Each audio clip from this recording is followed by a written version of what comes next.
Gue lagi sholat, teman gue juga, tapi gue ngebahasnya setelah sholat ya. Waduh, gue langsung mikir bercandaan dia nih, di hati gue ngomong gitu tuh. Wah, bercandaan almarhum nih. Udah gue fokus lagi sholat.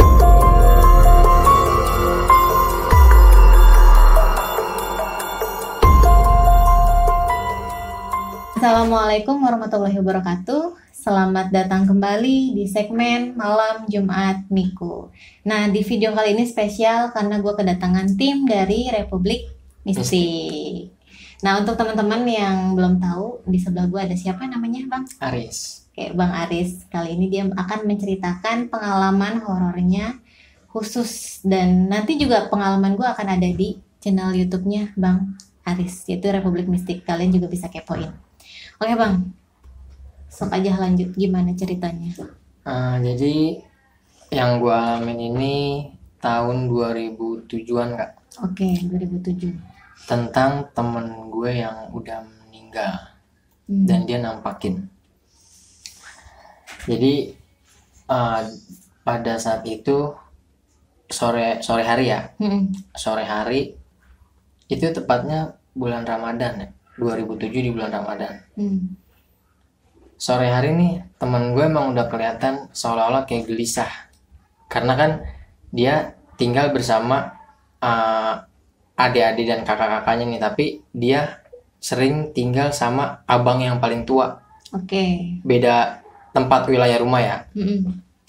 Nah dari sore pas gue lagi beli batu es, mau buka lah sekitar jam 5 sore lah. Pas gue lagi balik dari beli es batu, dia kelihatan ya sama gue. Jadi tuh kaca kamarnya dia tuh ngelos ke depannya tuh kelihatan kalau dia buka kaca kamarnya. Dia lagi berdiri bolak-balik bener-bener. Gue nanya, gue nggak sebutin nama aslinya ya. Iya, nggak usah. Gue bilang gini, Dik, lu nggak mau kemana? Udah rapi banget, gue bilang gitu kan. Gue mau balik nih Riz, mau ke rumahnya abang gue gitu kan. Lah ntar aja kali udah mau buka, gue bilang gitu kan. Buka aja dulu. Enggak, gue gak enak, gue udah kangen sama ponakan gue, dia bilang gitu kan. Gue mau balik ke sana. Yaudah ntar aja gue anterin sama anak-anak, gue bilang gitu kan. Emang apa sih? Udah buka dulu aja, gue bilang gitu. Terus kata dia, oh ya udah, lu bener nih mau nganterin gue ntar? Iya ntar habis buka lah, gue bilang. Kalau nggak habis buka habis taraweh, gue bilang gitu kan. Oke. Nah akhirnya dia mau tuh dengerin cerita gue. Oh yaudah ntar bener ya lu anterin gue. Iya ntar, yang penting buka aja dulu, gue bilang gitu kan. Singkat cerita, buka puasa selesai, dia nyamperin rumah gue nih, karena kan deket banget rumah gue bersebelahan. Dia nyamperin gue, dibilang, Riz ayo jadi nggak? Dia udah rapi, udah wangi banget ya kan. Riz jadi nggak nganterin gue sama bocah-bocah, dia bilang gitu kan. Terus gue bilang ya udah ayo, gue bilang gitu kan. Ya udah gue samperin semua, dia nungguin gue dulu, gue jemputin teman-teman gue dulu, gue samperin, gue anterin lah sampai dia mau naik bus itu. Ngobrol-ngobrol di perjalanan, ngobrol sampai nungguin mobilnya yang tujuannya ke rumah kakaknya itu. Tiba-tiba mobilnya tuh nyampe lah. Singkat cerita mobilnya sampai, naik nih, dia naik lah ke mobil itu. Nah habis itu kan gue biasa tuh sama anak-anak ngomong, bang turun ya, mohon maaf emang fisik teman gue ini ada sedikit kekurangan fisik. Terus gue bilang sama teman gue, bang ntar tolong turunin ya di jalan ini. Terus kata bang, oh iya deh gitu kan. Nah pas dia udah di dalam mobil, gue nggak ngerti nih, dia melambaikan tangan, entah itu firasat atau gimana ya, dia ngelambain tangan gitu, dada katanya gitu. Nah, terus gue pikir kan bercanda doang nih atau gimana ya kan, dada dia gitu. Sampai mobilnya tuh sampai jauh, dia ngelambain tangan gitu ke gua sama teman-teman gue kan. Udah, gue nggak berpikir yang aneh-aneh sama teman gue langsung pulang sama teman gue, pada pulang. Singkat cerita gue selesai sholat taraweh lah, gue ngumpul nih di rumahnya teman gue namanya Reges. Namanya Reges, gue ngumpul, gue merinding, belum cerita karena ceritanya langsung. Pas gue lagi ngumpul, nggak jauh dari rumahnya, gue dihampirin nih sama bapak-bapak. Sama bapak-bapak, gue sedih juga sih ceritainnya. Gue dihampirin sama bapak-bapak pakai jaket polisi ya. Oke. Nyamperin, dia nanya, Dek mau tanya, tahu alamat rumah ini nggak? Gue lihat alamatnya rumah teman gue nih, si Diki ini kan. Wah, oh itu Pak, cat biru, gue bilang gitu kan sama teman gue. Nah gue bertanya-tanya nih, kok polisi ya, apa dia apa ada kasus apa gitu kan ya. Oh iya dia makasih. Nah polisi itu nggak nerangin tuh detailnya, kenapa kronologinya apa enggak, cuma nanya alamatnya. Ya udah gue jelasin tuh Pak, gue kasih tahu tuh, gue tunjukin arah rumahnya, jalan tuh polisinya ke rumahnya. Nah gue sama anak-anak nih pertanyaan besar banget sama anak-anak, sampai gue tuh ngeliatin terus tuh polisinya ke rumahnya dia kan. Akhirnya pas keluar nggak lama kemudian kakaknya ngejerit. Nggak lama kemudian kakaknya ngejerit. Oh gue kaget tuh sama anak-anak kan, langsung gue nyamperin tuh rumahnya, kakaknya ngejerit nangis, terus ibunya, terus ada abangnya juga, ada adiknya juga pada nangis. Nah gue bingung, ya udah gue samperin sama anak-anak. Ternyata diceritain lah kronologi sama polisi kalau teman gue ini udah ada di rumah sakit. Katanya kecelakaan, korban kecelakaan. Oke. Nah yaudah gue nggak pikir panjang, polisi ngasih tahu alamat rumah sakitnya di daerah Bogor. Rumah sakitnya Lumayan jauh ya. udah, abangnya minta gue temenin sama anak-anak ke rumah sakit itu. Ya udah akhirnya sekitar itu udah lumayan malam lah, sekitarnya setengah 10, jam 10-an kalau nggak salah, kisaran jam segitu. Ya udah gue sama pak polisi itu bareng-bareng ke rumah sakit yang dikasih tahu itu. Gue sampai sana sekitaran jam 11, setengah 12 lah. Benar yang apa yang diceritain polisi itu, gue lihat teman gue itu posisinya udah berbaring di kasur gitu kan, udah darah semua. Yang gue nggak namanya ya, yang gue nggak bisa ngebayangin tuh, yang tadinya seger, dia ceria ngobrol-ngobrol sama gue pas di perjalanan mau gue antar itu, tiba-tiba gue sama teman gue tuh wah langsung pecah tuh tangisan, gue langsung nangis di situ dengan ngeliat kondisi dia yang keluar dari darahnya dari kuping, hidung gitu kan, dari kepala. Setelah itu kalau udah kayak gitu tuh, udah ngobrol kayak gitu, teman gue ada yang pulang nih, ada yang pada pulang, akhirnya gue pada pulang tuh ke rumahnya lagi. Sehari dapat kabar dari abangnya bilang kalau dia tuh masih koma, belum sadarkan diri. Nah dia masih koma, pokoknya 2 hari kemudian pas lagi sahurnya tuh abangnya tiba-tiba kan, karena kan dulu belum ada telepon, handphone masih jarang ya. Jadi kalau ada apa-apa perlunya nelponnya ke rumah nenek gue, karena rumah nenek gue deket sama rumah abang yang teman gue ini, si Diki ini. Akhirnya abangnya datang tuh sahur sekitar 2:30 pagi gitu kan, ngetok-ngetok pintu, dibilang, gue minta nomor telepon nenek lu dong. Oh iya bang, gue tahu dong, si Diki udah nggak ada. Wah gue kaget tuh, gue sampai nggak nafsu makan kan, si Diki udah nggak ada. Ya Allah, gue bilang ya udah tuh. Udah akhirnya nelpon ngabarin abang yang deket rumah nenek gue itu, abangnya datang semua. Nah akhirnya dia pada berangkat terus keluarga, gue nggak ikut tuh ke rumah sakit. Singkat ceritanya, pagi jenazahnya sampailah di rumah almarhum, jenazahnya sampai, tangisan pecah semua, teman-teman semua, tetangga-tetangga kan nggak nyangka gitu ya, masih muda. Nah terus pas sampai masih dikafankan aja tuh, yang gue lihat dengan mata kepala gue tuh darah tuh kayak masih ngalir, darah segar tuh kayak masih ngalir, kayak masih ngalir dari hidung sama dari kuping. Nah singkat cerita, selesai dimakamin nih ya, udah dimakamin sehari, sampai itu pokoknya udah mendekati lebaran ya, tapi kita belum ngalamin tuh selama lebaran, kita belum ngalamin hal-hal apapun. Jadi next setelah habis lebaran 3 hari atau 4 hari habis lebaran ya, jadi kan kita memang biasa nongkrong nih, ngumpul-ngumpul main karambol yang mukanya dicat-cat pakai terigu tepung ya. Kita bercanda-canda lagi pas kita lagi nongkrong nih tuh, kayak wanginya dia tuh, wangi khasnya dia tuh kalau lagi nongkrong tuh, kita tuh pada nyium tuh semua tuh. Terus teman gue nyolek nih, si Aples namanya, Aples, lu nyium wanginya si almarhum gak gitu kan? Terus gue bilang iya, udah biasa aja, gue bilang gitu kan. Terus gue seolah-olah gue kayak komunikasi dan gue bilang, Dik, lu kalau misalkan emang lu ada di sini ya udah lu liatin teman lu aja dari jarak jauh gitu kan, gue bilang gitu. Lu jangan menghampiri ke sini, gue bilang gitu kan. Nah gue jadi pada main karambol nih, jadi pada nggak inian gimana, nggak pada konsen, iya nggak fokus. Nah nggak lama, iya sekitaran jam 1 dah, tapi gue masih tetap main karambol. Nah terus ada tuh suara ketawanya dia, nampakin suara ketawanya tuh, suara khasnya dia. Wah ya udah, gue sama teman-teman tuh nggak pakai banyak, nggak beresin lagi tuh, gue langsung pada masuk ke rumah gue tuh.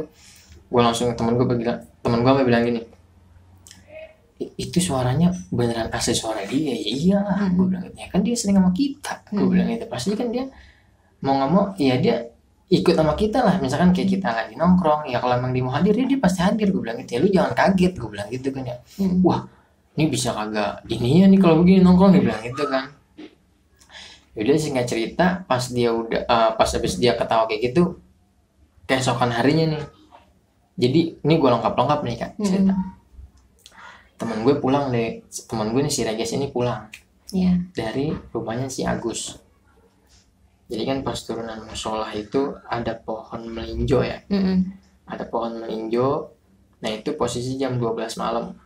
Nah dia ngeliat nih si almarhum ada lagi di pojokan di pojokan batang pohon melinjo itu, dengan baju yang sama, dengan celana yang sama ketika waktu mau dianterin itu kan, sebelum meninggal. Tapi dia posisinya dia nunduk aja gini, dia nggak negor nggak apa, dia nunduk aja gini. Nah temen gue sadar nih, nah itu si Diki gitu kan, nggak pakai ditegur, dia langsung jalan aja, dia nggak pakai negor lagi, dia tahu kan itu hantu kan, dia langsung jalan. Nah besokannya dia pas siangnya tuh dicerita sama gue, Riz, kenapa semalam gue ketemu sama si Diki, dia ngomong gitu kan. Terus gue bilang, lu ketemu di mana? Itu di pohon melinjo rumahnya Seto, dia ngomong gitu kan, di atas rumahnya Seto. Lah lu lihat wujudnya kayak gimana? Itu baju yang dia pakai waktu kita terakhir nganterin dia. Wah lu kagak lah, dia gini dia ngomong gitu kan cerita. Terus dia ngomong lagi gitu, kok bisa ya orang yang udah meninggal nampakin. Nah gue jelasin tuh, gue bilang ya iyalah, karena kan itu bukannya asli rohnya dia, itu korin, gue bilang gitu kan, yang ngikutin perilaku dia, kesehariannya dia, ya itu kayak gitu. Misalkan kayak dia sering nongkrong sama kita, ya ntar dia juga bakal ikut nongkrong sama kita, gue bilang gitu kan. Lu jangan takut apa gimana, anggap aja biasa. Udah singkat cerita kayak gitu, gue begadang nih di malam minggu, bakar ayam. Nah pas gue lagi berada di rumahnya si Aples, gue nyantai lagi ngerokok. Pandangan gue ngeliat nih ke arah turunan. Nah gue ngeliat nih dia ada di bawah pohon belimbing, dia ngelambain tangan begini. Nah gue langsung lihat, nah almarhum. Tapi gue nggak langsung gue nggak ramai, gue ngeliat dulu sendiri. Gue panggil nih abangnya, bang sini dah. Apa Riz? Nah lu lihat nggak? Gue tunjuk kan. Nah lu lihat nggak bang, di bawah pohon rumahnya yang pohon belimbing ada almarhum? Mana? Nggak lihat gue. Abangnya nggak lihat. Tapi yang gue lihat dengan mata kepala gue, dia ada tuh masih ngelambain senyum. Dia ngelambain tangan begini senyum. Bang itu bang tuh persis di situ bang. Enggak. Gue panggil teman gue si Reges, dia sini guys. Lu ngeliat nggak? Nah gue ngeliat. Oh iya bang. Nah lama-lama pas teman gue ngeliat begitu, dia hilang tuh lama-lama. Langsung hilang kayak gitu. Udah abis itu gue masih ngelanjutin bakar-bakarnya tuh, nggak ada hal apapun selain dia ngeliat nampakin kayak gitu di pohon belimbing itu. Nah besokannya gue sholat isya nih, karena kan gue sama teman-teman gue aktif di musola ya.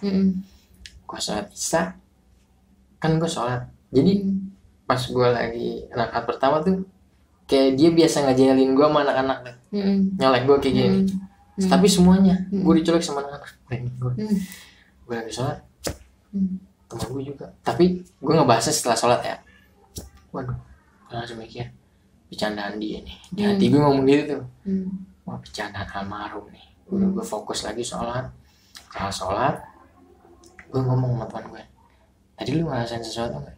Terus teman gue langsung semuanya serentak, si Alvin, Regis, Aples ngomong, iya dicolek ya. Gue juga dicolek Chris, katanya. Iya sama. Terus temen gue pasti selalu kalau ada kejadian kayak gitu temen gue selalu nanya sama gue, kok bisanya ya bisa-bisanya ya kita kan lagi ibadah Iya. dia masih ngegangguin. Ya kan gue bilang Hmm. keseharian dia diikutin. Mm-mm. Gue bilang kayak gitu, dia jahil, dia udah pasti jahil korinnya, gue bilang gitu kan. Ya udah, gue main monopoli nih. Karena kan gue kalau itu begadang kadang ya di luar musola tuh pada main monopoli. Gue pada main monopoli.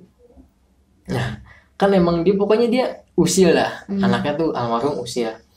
Gue lagi pada main monopoli. Nah, terus nih kertas monopolinya nih kan gue lagi misalkan lu beli hotel, gue beli rumah gitu kan. Gue lagi main berempat. Terus sekitar 12:30 tuh pertama ini dulu, pokoknya tuh cuaca dingin banget yang gue rasain sama teman-teman gue tuh. Cuaca kayaknya beda di hari itu. Dingin, cuman gue anggap udah biasa aja. Gue main. Terus wanginya dia lagi tuh. Terus teman gue nyalek. Terus gue bilang gitu kan. Teman gue nyalek terus, ya gue bilang, emang khas dia banget tuh wanginya dia. Nah, nggak lama kemudian tuh dia kayak gue rasa dia emang ngejailin. Tuh kertas monopolinya tuh kayak di serak gerak sendiri. Iya, tuh kertas monopolinya tuh kayak ditarik kemudian gini. Wah, jadi kan pada berantakan tuh yang kita beli hotel, beli rumah. Wah, kata teman gue, cabut. Ya udah cabut dah, gue bilang. Terus gue bilang gini lagi, lo kenapa kayak gini sih? Gue interaksi kayak gitu, padahal gue nggak ngerti apa-apa, gue nggak bisa ya. Tapi gue mencoba interaksi aja, gue bilang, lo nggak pakai gini sih? Kan yang ada temen lu pada takut, gue bilang gitu ya. Udah, kita tuh udah pada ikhlas sama lo, gue bilang gitu. Meskipun gue juga ngebayangin lo tuh secepat ini, gue bilang gitu kan. Iya. Udah, gue pada cabut. Nah, ini ada lagi singkat ceritanya lagi dah. Pokoknya di malam Jumat, kejadian yang gue inget malam Jumat. Posisi gue masih 11:30, gue masih nonton di depan TV. Jadi kalau gue gambarin ini TV, ruangan TV tamu gue ya. Ini gue, nah di belakang gue nih bangku panjang. Dan almarhum memang kalau setiap main ke rumah gue tuh kalau nggak duduk dia pasti tiduran di situ. Nonton TV apapun dia pasti tiduran di situ. Ketika gue lagi fokus sama nonton TV, ini nggak tahu nih entah kenapa nih tangan kiri gue nih kayaknya seolah-olah pengen ngeraba ke belakang. Pas gue lagi ngeraba gini, gue megang, gue raba-raba, kok kayak badan orang gitu kan. Kok gue liat pegang ke badan, gue sampai ke leher gue pegang, gue raba gini, kok dingin. Nah, gue penasaran dong. Gue noleh ke belakang, yang gue liat apa? Almarhum. Dia lagi duduk lagi tidur lagi begini berbaring. Pucat kayaknya, seolah kayak muka gimana sih, nggak mau ninggalin gimana sih. Gue saat itu tuh gue campur, ya gue takut orangnya, sebenarnya gue penakutan. Gue pas gue pegang ini gue ngeliat dia kayaknya pokoknya mukanya muka sedih dah, pilu gimana sih. Terus gue langsung ngomong gini, iya gue ikhlas sama lo, gue bilang. Gue udah pada ridho, gue bilang. Ya semoga lu tenang di alam sana. Gue gue sedih juga gue saat gue ngucapin kayak gitu. Gue bilang ya semoga lu tenang di alam sana, lu diterima di sisi Allah, gue bilang gitu kan. Dosa lu diampuni, nama lu diterima. Intinya udahlah, gue bilang lu jangan terlalu hadir terus di kehidupan kita, karena lu udah masing-masing tempatnya, gue bilang gitu. Nah terus lama-lama dia kayak udah tuh hilang. Pas gue yaudah nih gue kirimin Al-Fatihah buat lu ya, gue bilang gitu kan. Gue sebutin namanya, gue kirim Al-Fatihah. Terus dia dia senyum, dia hilang. Akhirnya dia hilang. Nah tapi nggak di situ juga. Gue pikir kan setelah itu habis ceritanya ya. Ketika gue lagi ini singkat cerita pokoknya, jadi nggak tiap malam, nggak seling 3 hari pasti ngalamin ketemu dia. Ketika gue lagi pada nongkrong di malam berikutnya, gue, Reges, Alvin, gue bertiga di samping rumah gue lagi nongkrong tuh. Nggak cuman gue doang yang lihat, tapi gue tuh semua ngeliat. Dia lewat tuh di depan gue, melintas jalan doang, nggak cepet, jalan santai biasa kayak kita, kayak yang masih hidup gitu di jalan. Cuman gue langsung, pandangan gue langsung ngeliat, gue semua bareng ngeliat kayak gitu. Dia ngeliatin aja dah, lurus. Terus kata si Alvin, Diki, iya biarin dah, udah susah, gue bilang gitu kan. Udah, mungkin dia kangen kali sama kita, gue bilang gitu kan. Pokoknya kayaknya dia selalu menghantui kehidupan. Kalau kita lagi pada nongkrong, dia pasti nongol. Pasti dia ada, kayak mau lagi, kayak misalkan gue lagi nongkrong nih di rumahnya di Aples. Malam kemudian ya, berikut malamnya gue nongkrong nih pada begadang di rumah Aples. Gue pada di depan, kan gue lagi pada makan kacang. Biasalah kalau anak muda nongkrong apa aja dibahas kan. Gue lagi ketawa. Nah, tiba-tiba nih kacang itu seolah-olah kayak ada yang gimana ya. Jadi kan nih kacang nih, kayak 2 butir kacang tuh kayak ada yang lompat. Oh, lompat sendiri. Iya di piring itu. Jatuh. Terus gue mikir gini ya, astagfirullahaladzim. Terus wanginya dia tuh pasti dia selalu dengan ciri khas dia parfumnya dia. Kalau setiap ada kejadian pasti parfumnya dia, Terus setelah gue pada ngeliat tuh 2 kacang naik tuk gitu kan. Terus teman gue, wah udah cabut. Di situ gue langsung pada cabut. Ya sampai di situ sih ceritanya. Kalau menurut gue ya bisa dibilang ya mohon maaf, bisa dibilang dia memang mungkin meninggalnya emang bisa dibilang nggak wajar ya. Dia meninggal dalam keadaan nggak wajar, dan pokoknya ya akhirnya ketika banyak cerita kayak gitu, nah gue sama abangnya baru berpikiran buat menelusuri TKP, menelusuri kejadian kok dia bisa kayak gitu kan. Nah gue sama teman-teman nih nyamperin nih ke tempat TKP yang dia turun. Nah akhirnya tukang ojek ini ngasih informasi nih kalau bahwasannya tuh benar pas itu ada anak muda yang turun. Jadi kan dia kayak punya penyakit vertigo gitu ya. Jadi ketika dia turun, kalau kata tukang ojek nih yang saksi mata, dia baru melangkah kaki kiri. Jadi tuh mobil langsung jalan, entah supirnya sengaja atau nggak ngeliat, langsung digas gitu kan jalan. Nah, akhirnya dia keplanting gitu kan. Kalau kata tukang ojek dia keplanting, ini kepentur ke aspal. Nah tukang ojek langsung nyamperin nih sama warga sekitar yang lihat tuh yang pada di warung. Oh ya tanggung jawab gitu kan. Terus sopirnya ini bilang iya nanti saya tanggung jawab. Dibawa. Nah mungkin karena warga sama tukang ojek nggak berpikir curiga yang macam-macam ya, digotong nih almarhum nih. Dengar ceritanya kan waktu itu kan digotong, dimasukin ke mobilnya. Nah entah apa yang terjadi, mungkin kemungkinan di jalan penumpang semua diturunin. Nah dia nih dianiaya karena soalnya uangnya nggak ada, handphone nggak ada. Uang handphonenya kan dia masih pakai handphone ya, handphonenya masih jadul kayak gitu ya. Dompet sama handphonenya nggak ada, tapi untungnya KTP-nya itu masih diselipin di dompetnya.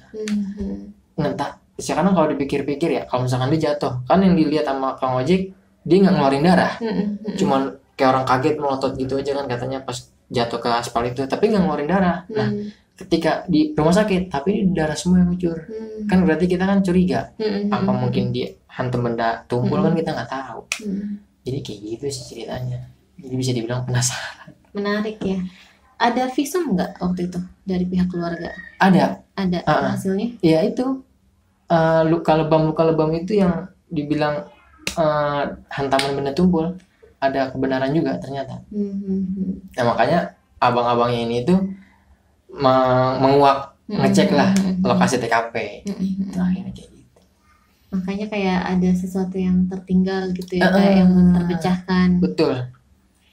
Gila sih, mirip-mirip sama cerita di video sebelumnya. Oke, nah dari gue mau nanya nih sedikit. Kan itu udah mulai banyak cerita-cerita dari teman-teman lo yang lihat. Hal-hal itu sampai nggak ke pihak keluarga, apalagi ibu atau bapaknya gitu? Yang ngalamin kehadiran dia? Enggak sampai ke ibu bapaknya. Justru malah ke teman-temannya. Aneh. Gue pun nanya ke abang-abangnya nih, bagaimana? Gue cerita. Jadi anak-anaknya setiap ketemu sama almarhum, sosok almarhum, gue suka ngomong begini gini. Lu ngalamin apa? Gue enggak. Ke keluarganya enggak ya? Jadi ke teman-teman aja. Tapi cerita itu si bapak ibunya tahu kalau ternyata nih anak gue sering kelihatan sama teman-temannya. Tahu. Iya, karena kan kita ngomong. Oh, mereka gimana tanggapannya? Iya, enggak gimana-gimana. Mungkin orang tuanya itu cuma nanggepin, oh iya mungkin dia kangen sama lu pada. Gitu aja sih. Simpel ya? Iya, nggak bilang yang si begini-gini enggak. Kayak gitu aja.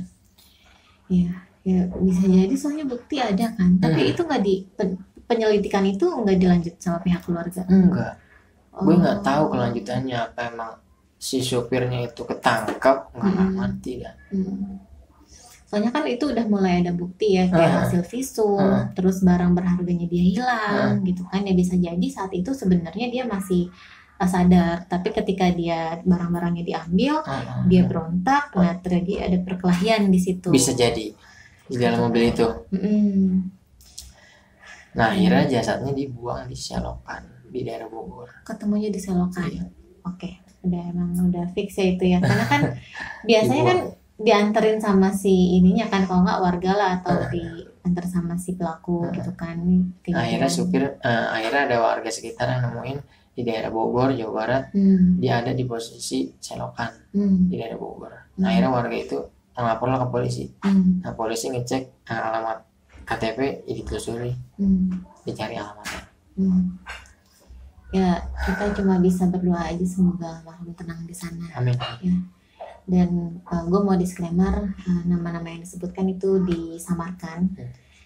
Gue kalau hal kayak gini sebenarnya pedih serius, kayak yang sayang ya. Dan di sini kita bisa dapat pelajaran, kita nggak tahu kapan ajal itu tiba. Betul kan? Ya kan, bisa jadi sore kita yang dadah hai segala macam, tapi malamnya ditemukan jenazah.